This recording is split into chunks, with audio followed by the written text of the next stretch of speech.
Beatrice, I don't think this is the right time for you right now, sweetheart. I'm gonna send you home. It's been challenging because a lot of times I start to doubt myself. She may have started on X Factor as a 12 or 13-year-old, but honestly, she's really sick of hearing about it. In 2019, her competition TV days are long gone. 7 years long gone, actually, but people can't seem to stop bringing it up. That and trolling her on social media for not being what they want her to be. The legacy that Bea Miller wants to leave has taken her a long time to cultivate, and she's seen some bumps along the way. We're taking an inside look at Bea Miller's growth in the music industry, and let's just say it hasn't been easy. Bea Miller started off the way a lot of newer artists do these days, by singing on a live competition show. But Bea doesn't want to be known as that girl from X Factor for her whole career and has been fighting it for years. Bea is grateful for her roots though, no matter how hard they've been to fight off. Bea told Paper Magazine, "I definitely learned things there that were helpful when I was like 13, but now that I'm older and I've been doing this for a lot of years, I don't feel like super attached to it anymore. But obviously I wouldn't be here if I hadn't done it, and I understand that." But as talented as she was, the show may actually have ruined her for a short time. Bea told the story saying, "My vocal cords hemorrhaged, so I had to be sent home. That's when one of your vocal cords splits and starts bleeding. It's really brutal." Knowing she had the talent to take herself all the way to the top of the competition, this broke her heart. But it wasn't just getting kicked off a show, this kind of pain literally followed her home after. Imagine not only being kicked off a competition show, but also being literally silenced immediately after at only the age of 13. She couldn't do the one thing she loved. Bea's start in the entertainment industry was a rocky one, but she's got guts. Shortly after her rocky exit from X Factor, Bea started working on healing and getting back into music. Bea reminded everyone that things were looking up shortly after her very public letdown on television, saying, "I healed and recovered and got signed to a label. I was 14 when we moved to California." But Bea also knew that not all things that glitter are gold. She quickly learned how hard it was to move from New Jersey to Los Angeles. She said they lived with her uncle in Huntington Beach, which is about an hour and a half outside of LA, which is where everything she needed to get to was located. She also said, "We didn't have any money. That was rough, having to drive to LA and back every single day. But what could be so bad about signing a record deal at 14 or 15 years old? Well, according to Bea Miller, lots of things." Having been on TV at just the age of 12 and already living in Los Angeles and pursuing a career in music, Bea's life was far from normal. But Bea's mom had a few issues with the idea, concerned that her daughter may not be getting a few of those very normal teen experiences in her life to make her a well-rounded person.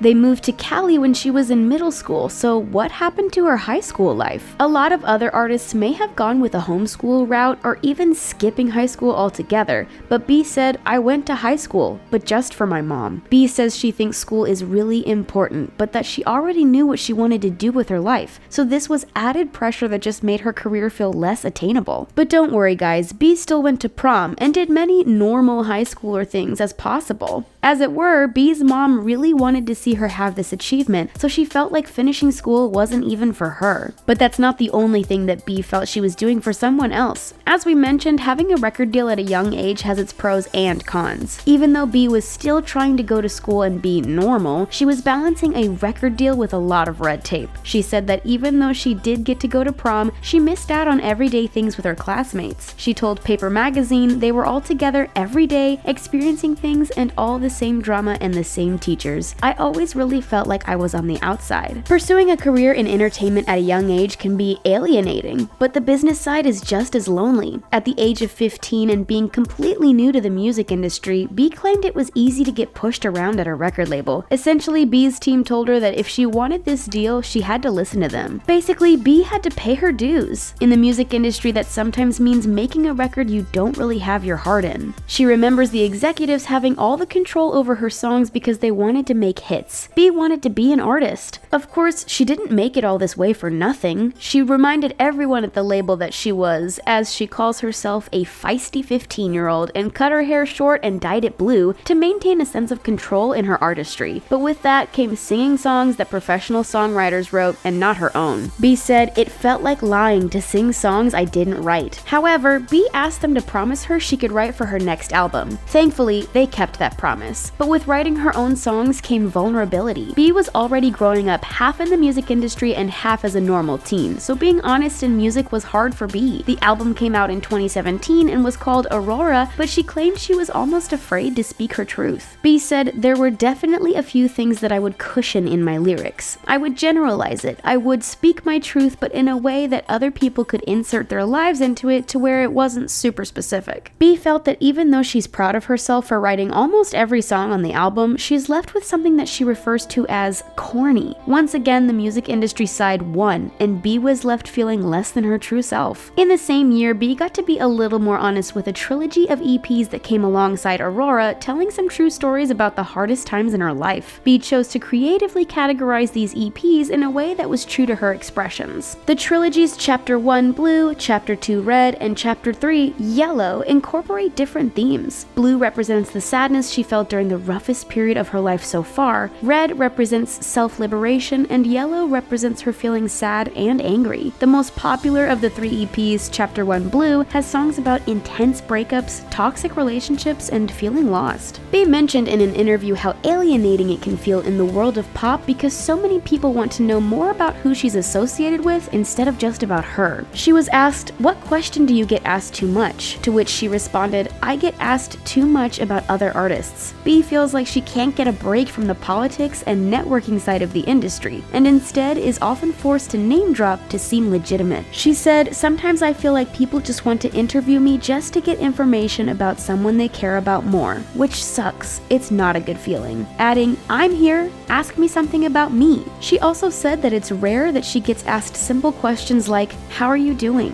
Bea Miller has been working since she was 12 years old on making a name and brand all her own while being torn between a normal life and bending to the rules of the modern Hollywood music industry. Bea feels like the industry used to be a lot better and fantasizes about being an artist in the 70s, as she feels it was a great time for music. Her main reason for this dream? Because it was before you had to have a big following on social media platforms in order for people to care about what you're doing. She's reminded all the time of the power of social media, as she says she's often asked first about her following before anyone asks her about her music. Speaking of modern times, Bea isn't a fan of a lot of it. When asked about her relationship with social media, Bea says she freaking hates it. "We all may really enjoy the modern age of getting to know the real people that artists truly are via Instagram or Twitter, but Bea thinks that's almost damaging." Bea feels, "As an artist, I don't like the fact that the internet brings this mindset of, we know you. I think it's really weird that people who I've never met think that it's their place to speak on my life." Even through stan culture, and the beauty of social media can be that people from all over the world can connect almost immediately, Bea claims, "I think we abuse it." She says that looking at someone's curated profile and not realizing that it's essentially a highlight reel is hard. They say comparison is the thief of joy, and Bea agrees, thanks to social media. And people have come after her on social media before. In fact, she even wrote a song about it. The story goes that Bea once posted a picture of what she felt was a very cute outfit. Bea would quickly learn the danger of other people's opinions thanks to this harmless selfie. The outfit didn't require her to wear a specific kind of undergarment, and apparently someone could tell. That online troll took to Bea's comments to tell her that she was not okay with that and called Bea a slur. Being an artist, Bea was able to take her frustrations from ranting to her friends about the haters and turn them into empowering lyrics. While she was in the process of venting to the writer and producer,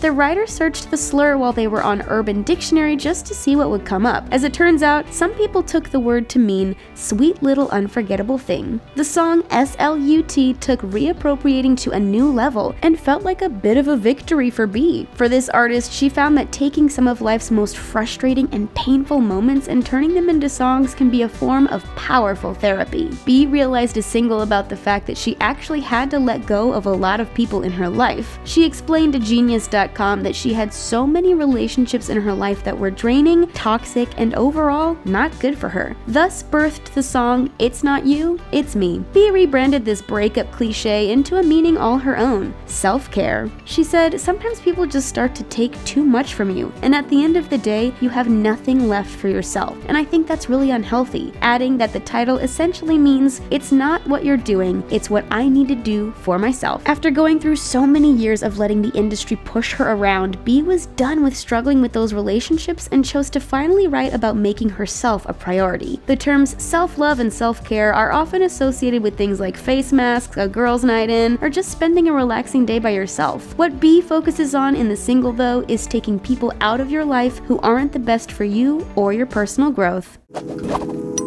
So, what do you think of Bea Miller's story? Let us know in the comments section. While you're there, be sure to like this video and subscribe to our channel. Thanks for stopping by The Taco.